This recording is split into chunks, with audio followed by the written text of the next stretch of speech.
A gente está tomando aqui uma decisão editorial de já qualificar o regime argentino como uma ditadura, ou pelo menos um laboratório de uma ditadura, né? O que eles estão fazendo é uma coisa totalmente distópica. Amanhã tem uma grande manifestação marcada, quem participar vai perder benefícios sociais e as pessoas vão ser identificadas por reconhecimento facial. Né? Parece filme da Netflix. Como é que você está vendo esse cenário na Argentina, esse começo de Javier Milei? Teve até uma TV que pertence ao Macri dizendo que os argentinos deveriam comer só uma vez por dia. Léo, o Milei é o sonho de qualquer analista, né? Porque ele está como presidente há 9 dias. Qual é o problema de um analista? É que a gente diz que as coisas vão acontecer, as coisas levam 6 meses para acontecer. E quando acontece, as pessoas já esqueceram, né? O Milei tem 9 dias de presidente. Antes de se eleger, eu disse, ele não é anarcocapitalista, porque anarcocapitalismo não existe. Ele não é neoliberal, porque isso é uma bobagem. Esse cara é um fascista na sua acepção mais completa da palavra. Só que eu achei que ele ia levar 9 meses, 8 meses para fazer essa transformação. E ainda mencionei em todos os meus vídeos, dizendo, olha, o plano econômico do Milei só tem chance de funcionar num país ditatorial. Você não corta dinheiros e joga as pessoas na miséria sem um sistema de repressão brutal. Pois não é que o Milei conseguiu provar que eu estava certo em 9 dias, Léo? Em 9 dias ele saiu do Viva la Libertad, carajo, não sei se dá para falar carajo aqui. Já pode falar carajo, carajo pode. Carajo pode, né? Que ele gritava lá da Casa Rosada, Viva la Libertad, carajo! Ele passou disso para a ideia de que, e a última foi a Bullrich que disse, né? Não há liberdade sem ordem, ou seja, não há liberdade sem ordem. E aí a ordem é a polícia na rua, a ordem vai ser o cacetete, a ordem vai ser a punição, o que transforma diretamente o regime em um regime fascista em 9 dias. Sabe por que isso é bom, Léo?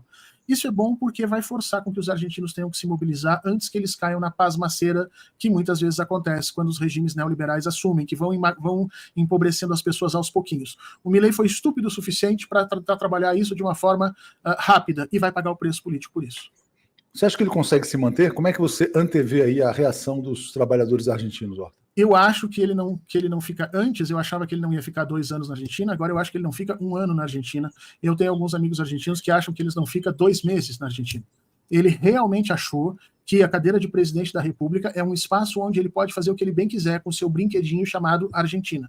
Ele não entende que tudo é uma correlação de forças, em que mesmo que ele tenha ganho a eleição, ele vai precisar governar de uma forma em que ele não destrua as pessoas. E até onde eu vi, os próximos ataques vão ser os benefícios sociais de uma forma brutal, que vai jogar mais gente na miséria. E aí, Léo, surge uma coisa que os sociólogos chamam de greve selvagem, que é quando a taxa de pagamento pela mão de obra fica inferior ao custo de manutenção dessa mão de obra. Em outras palavras, quando as pessoas ganham menos do que elas precisam para poder sobreviver. Nessa situação, não tem como você segurar, não tem polícia na rua, não tem nada. As pessoas vão porque não tem outra alternativa.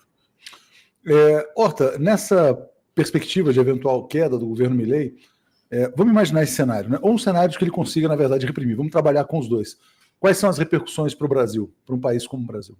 São terríveis. Primeiro, eu sou um dos que advogo que o Brasil já devia ter um escritório, ou IBGE, ou IPE, alguém já devia ter um escritório de pesquisa na Argentina coletando dados, porque a experiência Milei vai nos ajudar a enfrentar a eleição de 2026. Se Milei for por fundo do poço, como eu acho que vai, pelas medidas que estão colocando, nós no Brasil temos que saber o porquê. E temos que saber explicar para a nossa população por quê. Porque o que o Milei está fazendo na Argentina era o sonho que o Tarcísio queria fazer em São Paulo. Tá? Então, assim, a gente saber explicar e saber o porquê é muito bom. A Argentina está oferecendo um laboratório para a gente entender qual a relação entre as medidas neoliberais, entre um processo de controle fascista e a densidade da população, uma densidade política de uma população que historicamente sempre foi de esquerda. Então, os reflexos para o Brasil, em primeiro lugar, nós vamos ter um exemplo muito claro com o qual nós vamos aprender, e em segundo, a economia dos estados do sul do Brasil vão ficar profundamente afetadas. Especialmente os estados que fazem fronteira com a Argentina, têm uma relação comercial importante, e com a Argentina empobrecendo, o Mercosul se empobrece, a União da América Latina se enfraquece, a economia brasileira sente, e esses estados que já estão, vamos dizer assim, a um passo de voltarem para os braços do bolsonarismo, podem efetivamente se tornar um grande problema para o governo a partir de 2024, 2025. Então, infelizmente, as bobagens do Milei não ficam só nas fronteiras argentinas, e acho que elas vão sim transbordar para o Brasil. Você acha, Horta, que o fracasso do Milei na Argentina pode acelerar, vamos dizer assim, a debacle do bolsonarismo também aqui no Brasil? Se nós tivermos uma boa comunicação, sim.